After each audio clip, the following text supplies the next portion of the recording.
Welcome and thank you for joining today's webinar, 10 Steps to Building an Effective Vulnerability Management Program with cybersecurity expert Derek A. Smith. You're also joined by BeyondTrust Retina Product Manager Alex DaCosta, who will run through a brief demo of BeyondTrust Retina Enterprise Vulnerability Management Solution towards the end of the webinar, so be sure to stick around for that. My name is Sarah and I'm your host today. And so before we dive into the webcast, I just wanted to touch on a few housekeeping items. First thing, all attendee lines are muted. However, in an effort to keep this interactive, I encourage you to ask your questions via the chat box in the GoToMeeting console. We will try to cover your questions at the end of the webinar during our Q&A time. Also, today's session is being recorded, and as attendees, you will all receive the link to the recording via an email later this week. So at this point, I'd like to turn the phone over to Derek. Derek, welcome. Thank you so much for joining us, and please take it away. All right, thank you very much for having me once again. Thank everybody for being here. Again, my name is Derek Smith. I've had the pleasure of working on vulnerability management programs for places like Booz Allen and Computer Sciences Corporation, the Army Research Laboratory, and other government agencies and companies as well. Also, I've been teaching for about 20 years now as an adjunct professor for various colleges and universities, and also for private programs for certification and training and things like that. And I've been around security for over 30 years now.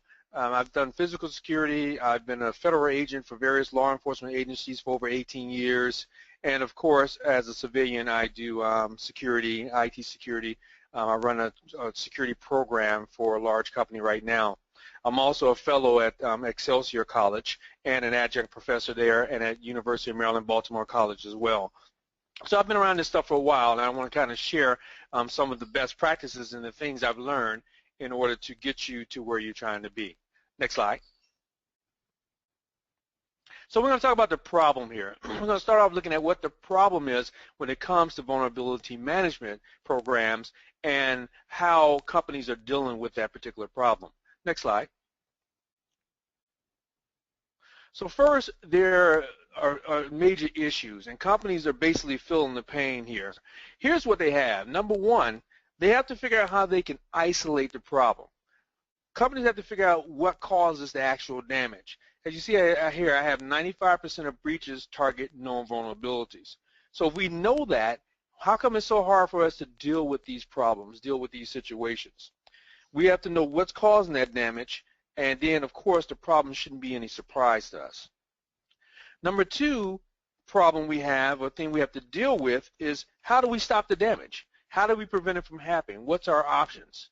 We have to look at our risks. I'll tell you this, a lot of people and a lot of programs are compliance-driven when they should be risk-driven. So we're going to talk about risk. And basically, risk equals your assets plus, times your vulnerabilities times those threats. And we can control those vulnerabilities. But we're going to have to figure out how to do that. Number three, we have to look at how do we successfully deal with the vulnerabilities. Vulnerabilities are doubling every year, if not more than that. They're becoming more complex. Our resources are down. People are starting to cut costs. And another thing, we throw a lot of technology at the problem. But it's not just a technology issue, as we'll see. It's also a human resources issue as well. And the fourth thing is, how do we make the best security decisions based on what we know, based on the risks and the risk platform? How do we make the choices on what to fix or deal with as far as the vulnerabilities are concerned? Make sure that do we need more data? Do we need more information to make decisions? We're going to talk about those various things. Next slide. But first we have to have a basis. We have to know what vulnerability management is. Next slide, please. And vulnerability management is basically this. It's a process that we use to determine whether to eliminate, mitigate, or tolerate vulnerabilities. So again, it sounds familiar, doesn't it? It sounds like risk. Do we eliminate, do we mitigate, or do we tolerate those vulnerabilities based upon that risk and the cost that we have to outlay for fixing the vulnerability itself? Next slide. It's made up of these components at a high level. But basically, as I said before, it's our process that we use to determine to eliminate, mitigate, or tolerate risk. So we have to balance our demands of security versus demands of our business, our business value drivers. Remember, when it comes to security and everything we do, it's about how do we become a business enabler, and that's what we want to look at here. So, as I said, it's an intelligent confluence of the assessments, what assets are we talking about protecting, which we'll talk about soon, plus an analysis of what should we fix first, where does the money need to go first, and then how do we fix that problem, our remediation steps. Okay? This is a component, vulnerability management is a component of risk management in itself.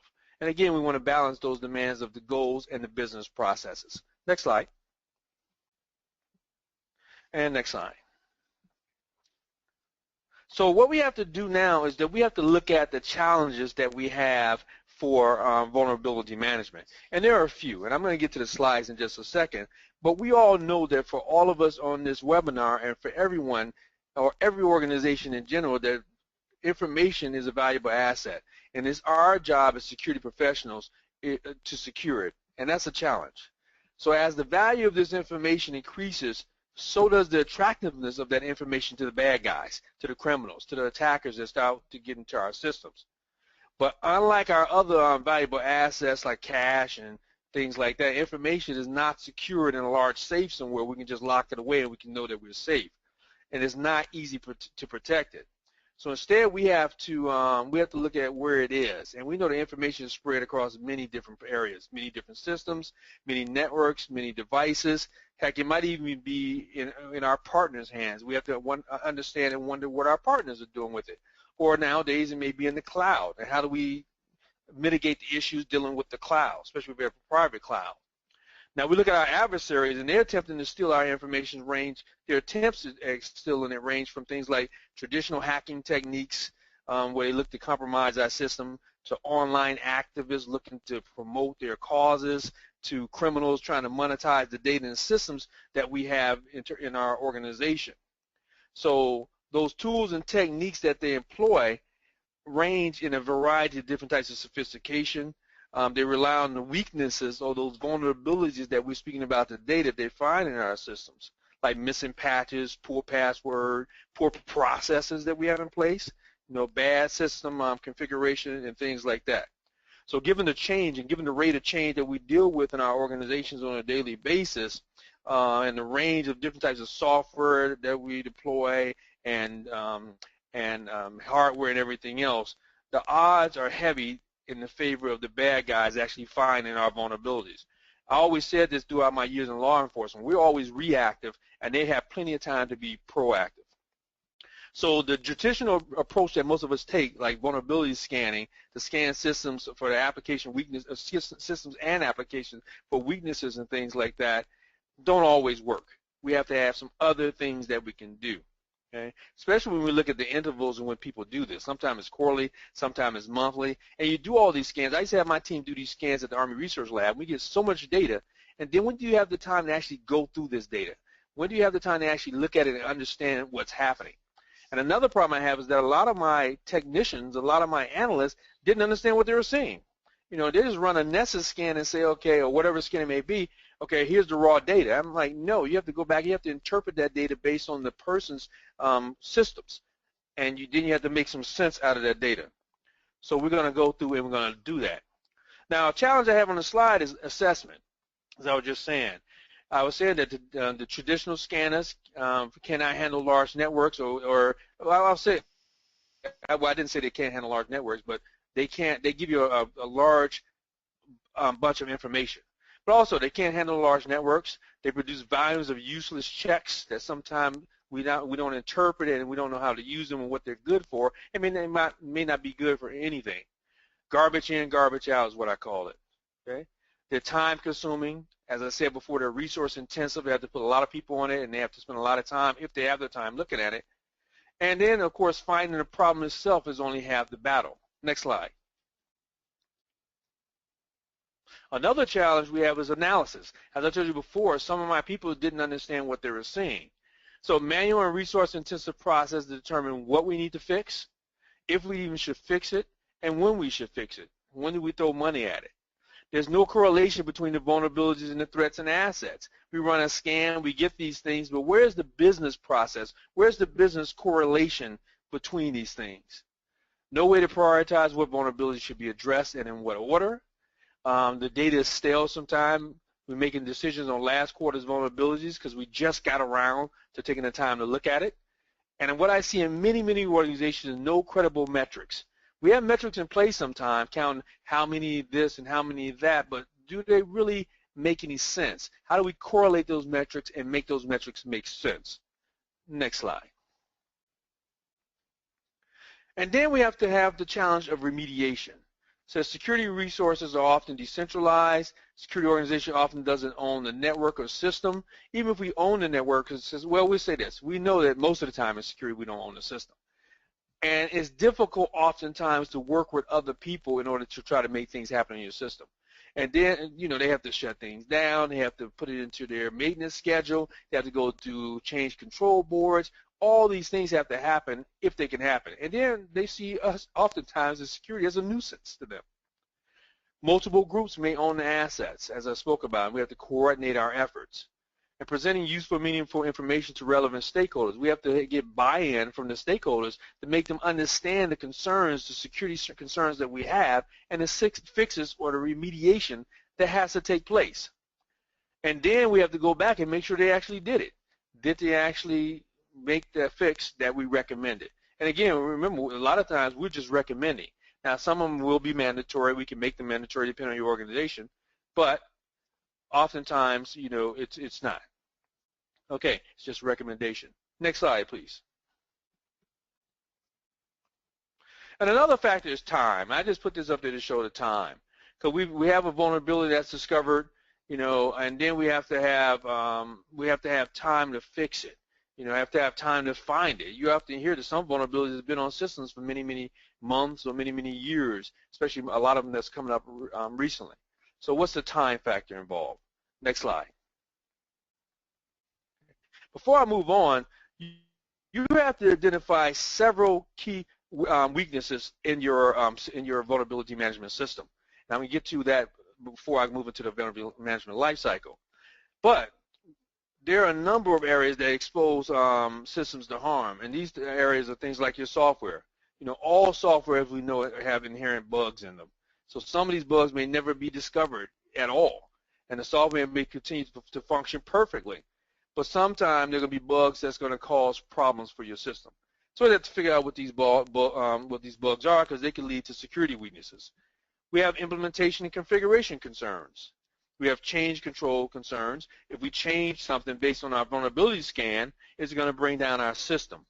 And we have the human element, of course. A key element often overlooked in securing a network is this element of us, the human element.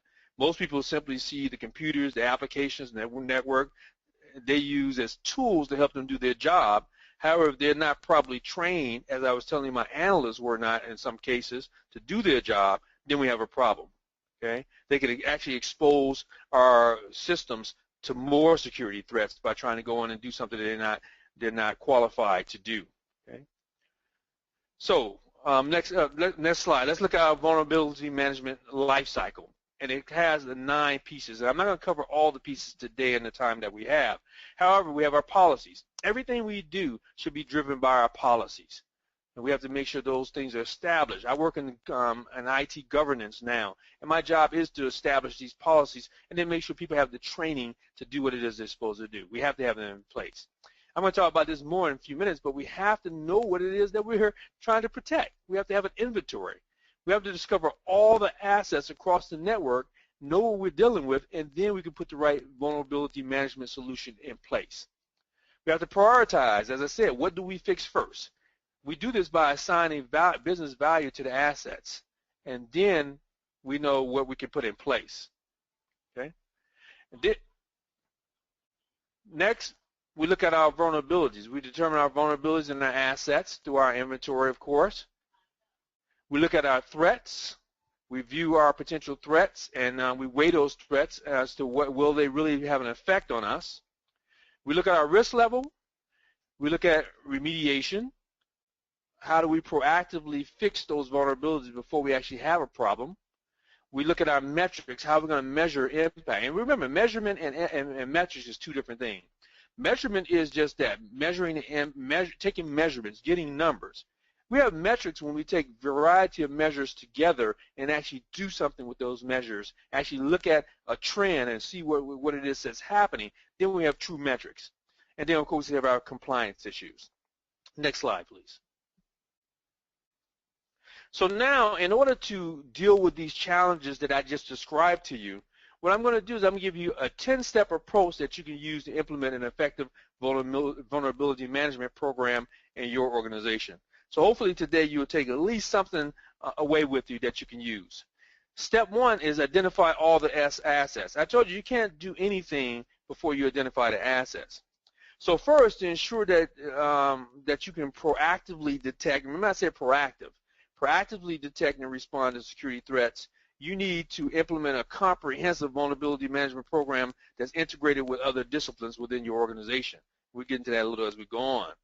So that what this is going to do for you is it's going to allow vulnerability to be detected early so that other processes, such as your patch management program, can be used to protect the organization from a potential breach, again, proactively. So these 10 steps are going to help you. First, as I said, you identify all the assets you need. So you identify your assets through things like your network assets, your network devices, operating systems, your applications, what versions you have, and so on. But in order to secure something, as I said before, it's important to first know that it exists, what it is, and where it's located. And you do that by identifying these assets I have here. Now, a crucial first step you have to remember in securing a network is to identify all those assets on the network. And then they should be included in every element that makes up your computing environment, such as your routers, your switches, your servers, your firewall, your print operating system, system software, and it goes on and on, your application software as I have identified here. Now the relationship and the dependencies that you have between these various assets need to also be identified and recorded somewhere. You need to have a good asset inventory management system. I talked about recording it. So recording the relationship and the dependency between these assets is going to give you the ability to make it possible for you to determine the path that an attacker might take. So you see the importance of that. So you have to record the relationship dependency so you can know what a hacker might do to get to your assets. Okay? This is going to help you determine the criticality of any vulnerability you identified against that asset also. Remember I told you had to start identifying what are you going to fix first? This is going to help you do that. Okay? The asset with the vulnerability may not be of high value to the organization. However, a high value asset may be connected to a vulnerable asset, which would impact how the vulnerability might be managed or how you're going to manage it. So you look at the asset itself and say, okay, it's okay or it's not okay, but what is it connected to? Okay?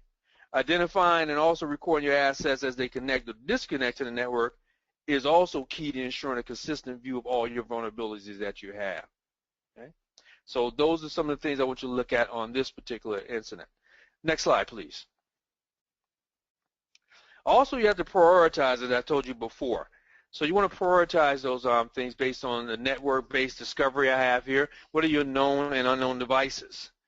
You have to determine your network-based application, determine your scalability. I won't go through all of them, but look at your agent-based discoveries. That's an in-depth review of the applications and patch levels. You have to look at your network and agent-based discovery techniques, make sure they're optimal. And you have to look at you have to do this on a frequent basis. It could be continuous, daily, weekly. You know, that once a year inventory, you may have put a dozen different things onto your system, and you don't even know it's on there because you do a once a year inventory. Think about an inventory management process that's more frequent than that once a year, if you even do it once a year. Next slide, please. Step 2 is vulnerability identification. Now I know what I have. How can they be effective? Okay? So knowing what vulnerabilities exist for each asset and the criticality of that vulnerability is essential to determine how best you're going to secure it. See, vulnerabilities may exist on every device that you have and every asset that you have due to missing patches, due to old software, due to weak password, poor configurations, whatever it may be. Now, how easy is it to exploit that vulnerability, or what kind of damage could be caused by exploiting that vulnerability is going to be determined by the criticality. And here, when we do this vulnerability identification, this is where we're going to assign those criticalities. Next slide, please. How do we do that? Well, basically, we're going to correlate our threats. We're going to look at the threats view our different potential threats, and we're going to rank them. Next slide. So not all threats and vulnerability have equal priority, as we already stated. The primary goal you all have as security professionals is to make sure that you can rapidly protect your most critical assets should you be attacked. So you have to identify things, various threats like worms, exploits, hacking, APTs, new vulnerabilities, whatever they may be. And then you correlate with your most critical assets, okay, the critical assets versus those vulnerabilities. And then the result is going to be you prioritizing those vulnerabilities in your own particular environment. Next slide. Okay. Step 3 is to have consistent vulnerability management. So a point-in-time vulnerability scan like Nessus or something else is only going to provide you a limited view of the potential security exposure. I think you all know that. You run Nessus scan, it gives you a snapshot of what's happening with your system right now. However, any new vulnerability that's introduced as a result of some newly discovered software bugs, new devices added onto your network, or change the systems are going to end up going undetected until the next scan. And who knows your scan? If you scan it daily, that's good. Or if you scan it monthly,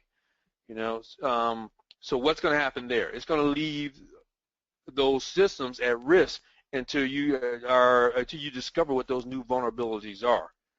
So less frequent scans can also result in large numbers of vulnerabilities to address after each scan. So I scan this month and scan it again next month. I have to deal with those. I have to deal with what has happened throughout that time, patch them, fix them, configure them, whatever it may be. And then you look at this. In some cases, just having so many of them, the sheer volume of the vulnerabilities discovered can discourage any remediation actions I may take. I mean, I have to fix them, but I'm going to be, when can I fix them? How soon can I fix them? How long is it going to take to fix them? So what you need to do as a security professional is that you have to use consistent, high-frequency scanning techniques in order to enable you or your organization to be able to quickly identify any new vulnerabilities that you have. Okay? By doing this, you're going to be able to reduce the volume of vulnerabilities from any one scan, making it more likely that those issues are going to be addressed by you between the time you do your scan, that scan, and the next scan. Okay? Very important to have consistent vulnerability management. Next slide. Step 4 is risk assessment. Told you everything should be driven by risk, by your risk assessment, I should say. So not all your devices and assets are going to require the same level of security, and I think you understand that. So depending on the value to your organization of the asset and how exposed it is to those vulnerabilities that we already discovered in one of the other steps, it's going to determine what steps you're going to require, you're going to need to protect them. So your risk is often described as the impact an attack is going to have, balanced by the likelihood of occurrence and the complexity of the success of those particular attacks. And that's what we have to figure out. That's our job, to figure this out with our risk assessment. Now, those vulnerabilities are what allow an attacker to find an entrance into your otherwise protected environment. For instance, a weak password might run the risk of being easily guessed and allowing unauthorized access to the system. And, of course, we don't want that to happen. But look at this. It's just a weak password. And you know this is a human issue. It's the passwords that they build. Let's look at what we do, a missing patch. A missing patch on a web server run the risk of an attacker actually exploiting a vulnerability that we may have and gain access to our server, which is even worse probably than that password problem that they had, that our people had by having a weak password. So what I want you to do here in risk assessment is that in order to make an informed risk management decision on the levels of risk that's posed against our particular organizations, we have to have accurate, as I said on the slide here, accurate and timely details on the vulnerabilities that exist. And then we have to employ a consistent vulnerability management approach that provides timely data to support an effective risk management process. All right? I want to move on to step 5. The next most important, I'm not step 5, forgive me. So I wanted to go over a quick formula that I mentioned earlier. In order to determine your risk level, you have to have your assets times your vulnerability, times your threats. And once you're able to figure these out, you're able to find out what your risk level and risk exposure is. And that's one of the first steps. Next slide for risk, please. And then you do that risk calculation that I just spoke about. It's the combination of those vulnerabilities, those assets, and those threats. And then your vulnerability management program is going to be best based on an assessment of the criticality that you got from these three things. And then what are you going to do? As a security professional, you're going to focus your resources on the true risk. And I say that because many times we build a program out and we base it on just best practices or things we've seen or things we've done elsewhere. But what are the true risks to the organization? We have to figure that out before we have a true mitigation or remediation strategy for it. Next slide. Step 5, have a good change management process. We know that in our organization, in our systems, changes occur regularly on our networks and on our systems, and on many networks and systems, because we might have multiple ones. We know the software is upgraded, hardware is added or removed throughout the year, applications are constantly updated, and we have to keep up with those things. We have to have a good change management process once again. Each change that we make to our system actually has a potential to introduce new vulnerabilities or new issues that can actually undermine the security of our organization. You know that we put a new process in place or a new patch in place without testing it, we know that it can actually bring down our organization. I wonder how many of you on this in this webinar don't have a dev operation. You know, we have dev, we have ops, and we have tests. Do you have those environments? Are you using those environments? I have actually seen organizations that take a patch and they put the patch right into the system. And then they tell me, well, we don't do it for all patches. We just do it for some patches. You are taking a risk there, and I've seen it bring those systems down. But anyway, we have to have a good change management process. We want to integrate change management with a consistent vulnerability management process, and this is going to help us ensure potential security issues are identified and dealt with as early as possible. Next slide, please. In step 6, I just spoke about patch management. So that's an important aspect of our vulnerability management system as well. An effective vulnerability management program needs to be integrated tightly with our patch management and release management processes that we might have in our organization, and hopefully you have them. And we do this in order to ensure that our software updates are applied to systems and assets in accordance with the criticality to the organization. Not just because I got a new patch, not because I got a new virus system, but because it's going to be linked to the criticality of our organization. So basically, feedback from the patch management program should be given to the vulnerability management program to record which vulnerabilities have been addressed. We have to constantly speak to each other and know what each other are doing. It might be the same folks doing it, but maybe not. Okay. Now that patch management process should also be integrated with the change management process that I spoke about a little while ago to ensure that software updates and releases are applied in a controlled manner. Again, if you don't have a change control board, hopefully you have some process that you can use to make this happen. Now, it's also important to ensure that the vulnerability management process scans systems, scan the system posts, and look at any. Well, I'm sorry, they should scan the system and look at any updates to ensure that the update has been applied properly or posted properly, and that it addresses the identified vulnerability that we're dealing with. Next slide. Step 7 in our process is dealing with mobile devices. Everybody have mobile devices now. I work for a healthcare organization right now, and let me tell you, we locked down everything. The only social media site, I'm digressing just for a second, but the only social media site you can go to is LinkedIn. You can't go to anything else. We do not allow any email except the company email. You cannot open AOL, Gmail, anything at my organization. You cannot put in any USB. You have to have an issue USB with encryption on it, VPNing. You know, you can VPN and things like that. But we have very, very tight controls against anything on the outside, especially mobile devices. You know, we have a strong mobile device management process. We issue certain people phones for doing certain things. Now, you can link your phone in, I believe, to get email. I don't do it, but our processes are very, very strict. So step 7 is for you to have mobile device management. And we know that, as I was just describing, mobile devices are a pervasive part of our IT landscape in any organization, I'm sure.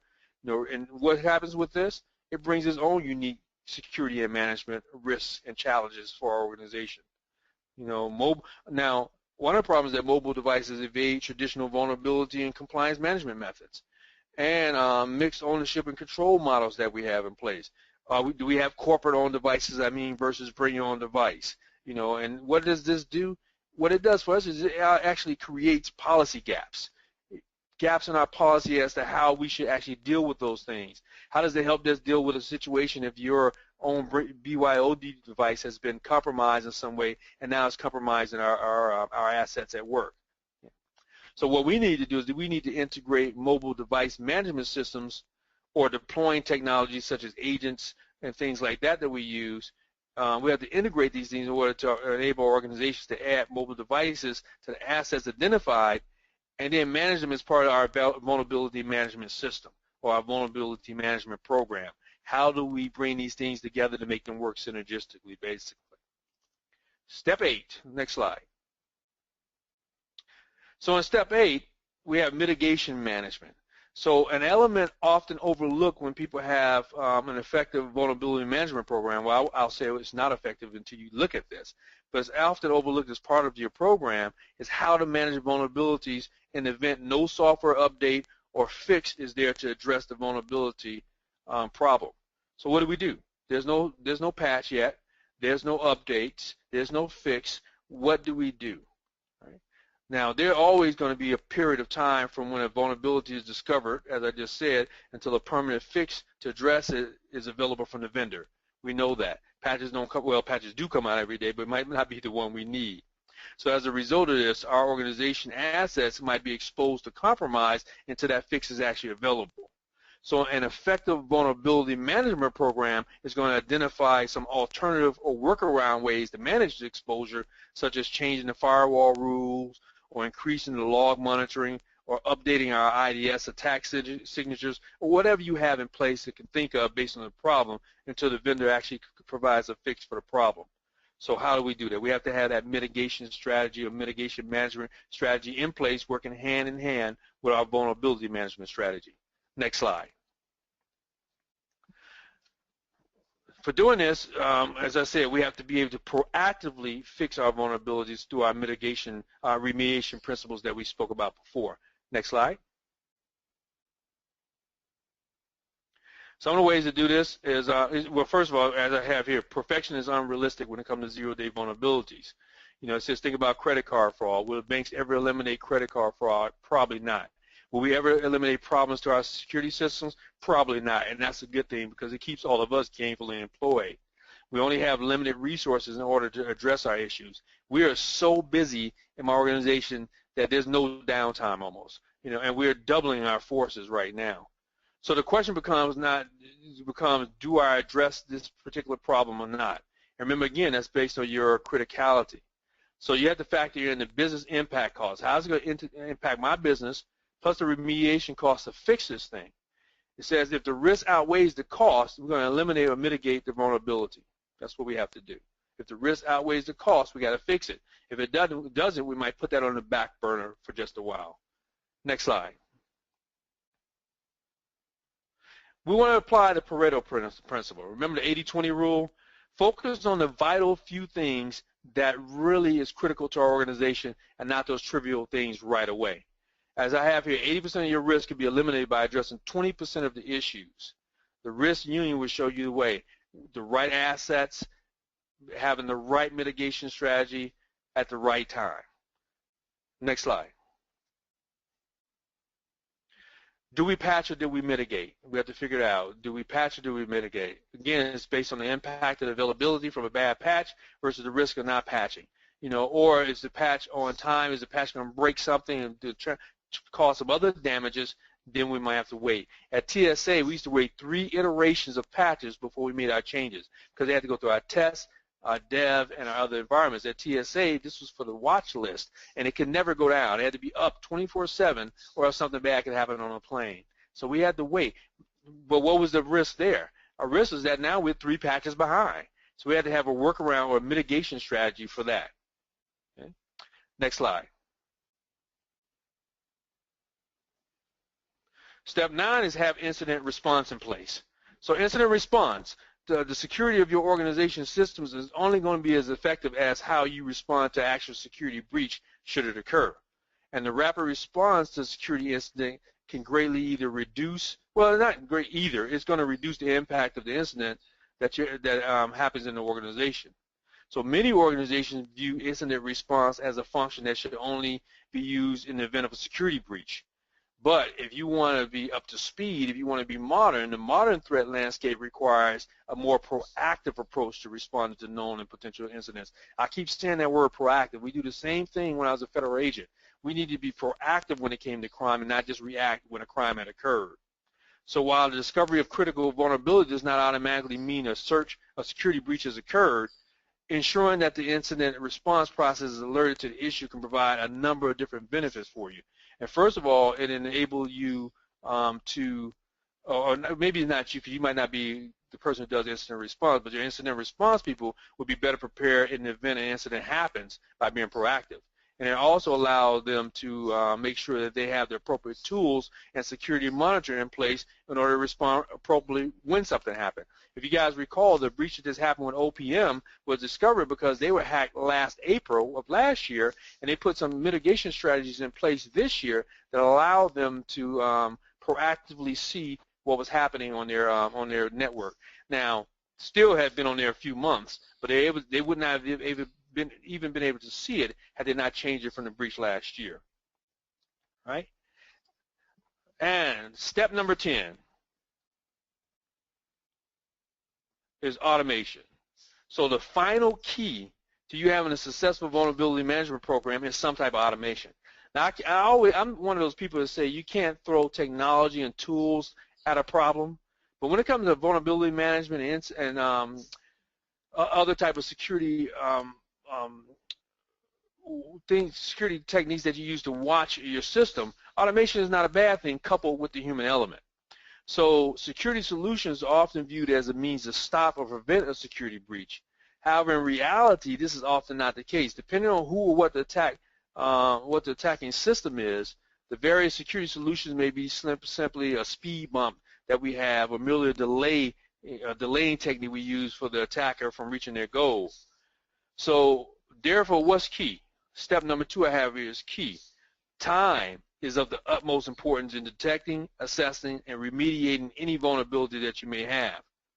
Now, another motivation that you have is to automate where possible, because, as I told you, there's a large volume of data that you have to deal with, and you want automation to be able to help you deal with that large volume of data, okay? And it can process it much quicker than we can. Now, this is going to depend on the size and the complexity of your environment, of course, and how you manage it.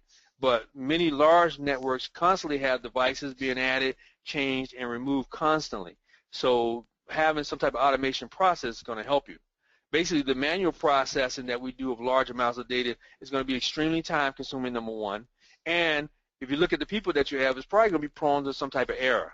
So the final reason for us to automate is to reduce the human element that I'm talking about from the process, therefore reducing the risk of some type of human error.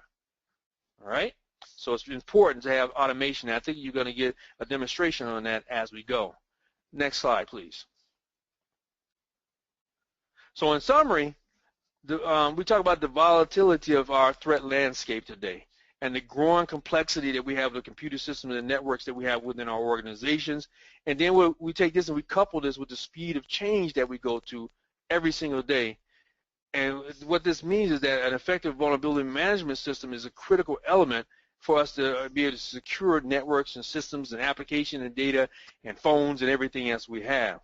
So vulnerability management has to evolve beyond just being a simple exercise that we use where we schedule some vulnerability scans and we take that and we deliver it to our client or to our organization a few times a year. And instead, it's going to need to become a continuing process, proactively identifying potential threats. Again, I'm using that word proactive again. Okay?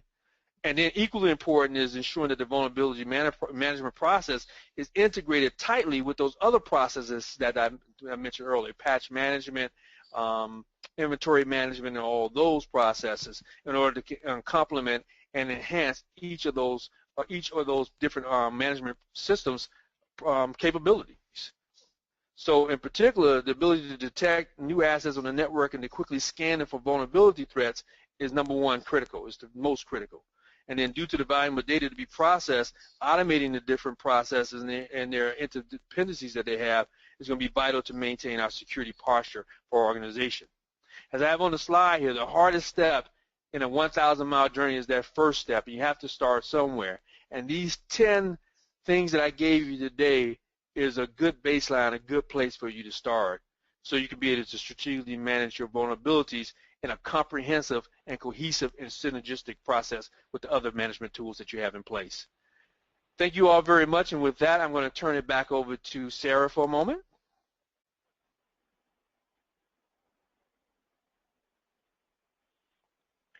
Thank you, Derek. This is Alex DaCosta here at Beyond Trust, product manager of our Retina solution. And what I'd like to do really is just spend about 10 minutes giving you a little glimpse as to what we offer from a vulnerability management perspective here at Beyond Trust. Definitely, obviously don't have the time, but going over those top 10 most effective vulnerability management tips there, we cover those within our solution. Kind of the thing I would like to start with in the demo, though, is sort of the output. And Derek kind of brought this up a few times, is when we scan, really regardless of what solution you use to scan an environment, lots of data comes back, more than anyone can really deal with. So we see this as a challenge in this space. So what I'd like to show you is our analytics and reporting, is what our solution is doing to help you understand what should you go after first and why. In a perfect world, yes, we'd like to remediate everything, but we all know that that's just not going to happen. That's impossible. So I'd like to give you a few sample reports here so you can get an idea of, again, how we help you prioritize, and also over time, look at historical data. Being able to check on yourself, are we actually getting to everything? Are we actually fixing the important things we said to fix? And are we meeting our SLAs? And then we'll wrap it up with some other very cool technology we've added recently called Clarity, to help you find rogue systems, rogue users within your environment based on this information that we're collecting purely doing vulnerability management. So with that here, we have an executive summary. This is my starting point. Gives me a big picture of the environment. It shows me over the last 12 months, how many systems am I finding? How many systems are falling within a high or medium risk? And also how many exclusions we might be making over time. Then I see right now what are the top 10 high or medium risk vulnerabilities, as well as the top 10 systems with the largest number of vulnerabilities. So just kind of a big picture of what's happening right now. Now I can drill down and see more information about any of these values. I'll pick on my number one vulnerability here, this Microsoft XML. 13 systems are affected by it today. I can click on that 13 and actually see by domain, by machine, who has that vulnerability today. And the very last column also gives me an age perspective. How old is this vulnerability? I also have an exploit column. It also maps to whether or not these are vulnerabilities currently exploitable in the wild. What does the vulnerability mean? Simply click on the name. I can see descriptions, fixed informations, and references. Now, granted, I would never run a top 10 executive report to know how I fix something, if that's what I'm after. Of course, I have my remediation reports to do so. My takeaway here is, no matter what kind of report you start with, no matter how high level, if somebody has a question of a value within that screen, you're 1 or 2 clicks away to understanding more information. Now, I'd like to show you is a couple of risk reports, how we help you prioritize. So we're going to do a risk matrix by vulnerabilities, or in essence, a heat map. I'll start by selecting a time period I like to focus on. I can also narrow my scope to what we call smart groups. These are logical groups of assets you guys will build to mimic your environment. These are also groups that you can train the product to understand the criticality of the assets within these groups. So not all systems are equal, not all vulnerabilities are equal. It all depends on the systems that they're in. As Derek was saying, when those systems communicate with other more critical systems, etc., there's going to be a change of risk depending on the vulnerability and the assets. We manage all that through what we call smart groups. Ultimately, though, we have a heat map on the screen. The top right quadrant is where I want to focus. That's my most critical quadrant. Those are number of critical vulnerabilities that I have that I need to go after first. But the value in parentheses narrows my scope even farther. These are the vulnerabilities that are also mapped to exploits. So again, we can't get to everything. So at least let's leverage some of these technology, these mappings, to let us focus our attention on the most critical and already exploitable vulnerabilities in the wild. In my case, I've got 101. I can click on that value. It drills down and provides me a list of those most critical vulnerabilities. And the very last column also gives me a quick how many systems are affected by it. And of course, I can drill down and see more details, or you can always start with a more drill down view if that's what you're after. Derek also pointed out automation. So you can absolutely subscribe to any of these reports you're seeing here today. There's over 300 reports in this solution. Have them, the ones that make sense for you, have them sent to you or the team via email, post it onto a share, select from a number of different formats, and have that report be automatically delivered to the right team so that you can start to take some action. Another example I like to show here is our threat analyzer. Again, we're collecting all this data about your environment. What systems do we really need to go after first? What vulnerabilities are most meaningful if I fix those first? So the threat analyzer will give me a graphical representation of my environment divided by these smart groups. Again, think of them as business units. These smart groups, the bigger they are on the screen, the more at risk that particular environment is, based on profiles you can apply. I might be after critical vulnerabilities that are older than 30 days. Let's see which of these groups are falling behind. Or maybe these are groups that have vulnerabilities associated with malware, right? Most often, malware gets on a system via a vulnerability that's there, so why not start prioritizing by that fact? And again, see which of these groups need your attention. Best thing you can do at this point is actually go into any of those groups and do some risk reduction forecasting. Being able to see how the risk would improve if you fix the top X number of vulnerabilities. Little disclaimer here, this is my lab. I do nothing but collect vulnerabilities and very little remediation is done. So I have to do quite some work here to make some change. But we can see that if I fix the top 20 vulnerabilities in that particular VLAN, I would have an improvement of 7%, vulnerability count just down by 14%, and there are 310 systems that would be affected. Bottom of the screen will give you the list of those top 20 vulnerabilities you want to go after. Now, if I change that top 20, let's do something a little more here, maybe the top 150. I see my asset risk is now 23% better. 70% of the vulnerabilities would be gone. Again, the bottom gives me a list of what gets me there. From that list, I want to point out the mitigation column. And again, tying back to some of the topics Derek was bringing up is, well, some vulnerabilities are 0-day, right? They're known, but the vendor hasn't released a patch. Some are patchable, security updates. The majority of them actually are. And then you have others. Those are configuration-based changes. You got to turn something on or off. Basically, it's not a patch. So these are all important. Now, if I'm going to hand a report to somebody whose job is to just patch, and that report includes 0 days or configuration changes, granted, these are important. They're noise for that particular person whose job is just to apply patches. So you can always, always filter our reports so they make sense for the audience, and there is no noise within that report. Two last examples here I'd like to give you. This one's changing gears a little bit and looking more of a trending perspective. I honestly feel that it's just as important to know today, what do I need to fix today, as well as what has happened over time. Am I actually remediating the vulnerabilities that are coming in, or is more coming in that I can actually get to, et cetera, et cetera. So I'm going to drop this Delta report.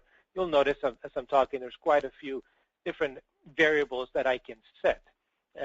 Some reports have more, some have less. It all depends on the data points within any of these reports. We're able to manipulate them so, again, they make sense for the audience. All of these trending reports will also showcase themselves graphically as well as numerically. So here we can see since the beginning of last year, that's just the time period I chose, all the way till today, how many vulnerabilities came in, how many were fixed, how many were still there at the end of each month. You can always do this based on your entire enterprise or a particular business unit, or again, as we call it, smart group, or based on many other metrics that are available. The next page is the same data set, but with a couple of other data points. I've got the average age and fixed time by the end of each month. I can see more clearly now the starting count. How many vulnerabilities am I starting with versus fixed that month versus came in new, and ultimately what did I end with. You can go down to as much detail as you like. I'll pick on May of this year. What was fixed? Just click on the value and we will see down to the machine what vulnerability was fixed the month of May. The very last column gives me an average of how long it took from when we found it to when it was remediated. So lots and lots of metrics that you can draw up based on any of these values. And the last one I'd like to show you today is clarity. So as we do all of these vulnerability scans, again, fully automated, have the solution go out there, find vulnerabilities, have the reports generate automatically to help you prioritize and know what to go after. As we collect all of this information, we can have clarity. Actually, I'm going to go one more farther back. We can have clarity analyze if any of these assets have malware. We also can pull the hash of some other running processes and services and actually analyze them to see if they have malware to add more value to the solution. Clarity does cluster mapping behind the scenes to also find anomalies.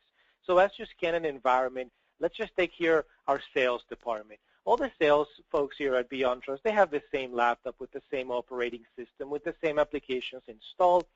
Scan them over and over again. There's a pattern. I expect Clarity to put all of these systems within the same cluster. This all happens behind the scenes.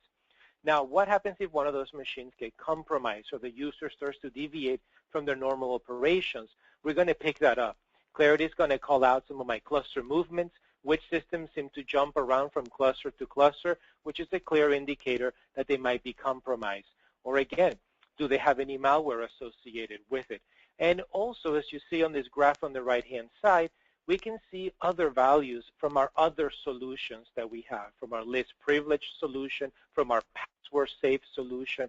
It all integrates into the same management console and can give you a greater understanding of, again, rogue users, rogue machines, potentially infected machines, and helping you prioritize even further as to who you might go after.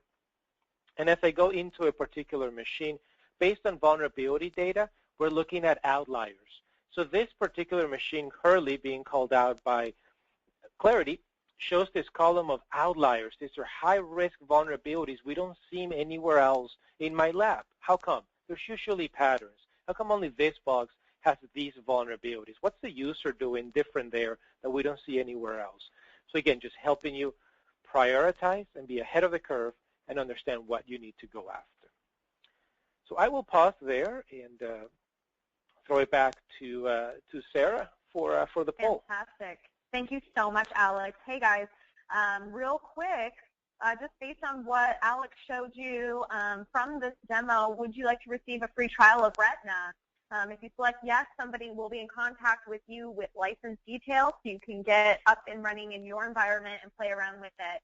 I'm going to be really cognizant of time. We are approaching the top of the hour. I'm going to leave this quick poll up. We had a couple questions come in. Alex, is Beyond Insight a vulnerability scanner, and does it have patch management capabilities? Yes and yes. So Beyond Insight is technically our management console for many solutions that we have at BeyondTrust. One of them is our Retina technology, which is the vulnerability scanning technology that plugs into Beyond Insight.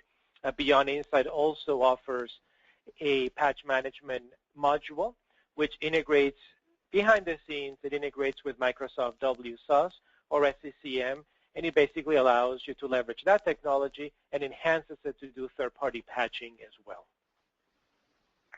Alex, what about SIEM? Is there an integration for Splunk, QRadar, et cetera? Yes. So we've got lots of third-party integration out of this solution for your SIEMs, QRadar, Splunk. Yes, absolutely. We have out-of-the-box integration with those solutions, as well as ticketing systems, NAC solutions, etc. We also have integrations with those. All right, fantastic. And we had a couple of other questions that came in asking about if the recording is going to be available. Yes, you will be receiving a link. It will actually be an email, and it will have a link to the recording and to the PowerPoint presentation in it. It will come from communications@beyondtrust.com. You should probably receive that in the next couple of business days, so definitely be on the lookout for that so you can refer back to anything that Derek or Alex talked about or covered in this session, and you can also share it with any colleagues or somebody that you think would benefit from the session as well who wasn't able to attend. So thanks again, everybody. Thank you, Derek, so much for your time today. Thank you, Alex, and we will see you guys at the next one. Thank you so much. Take care. Bye-bye.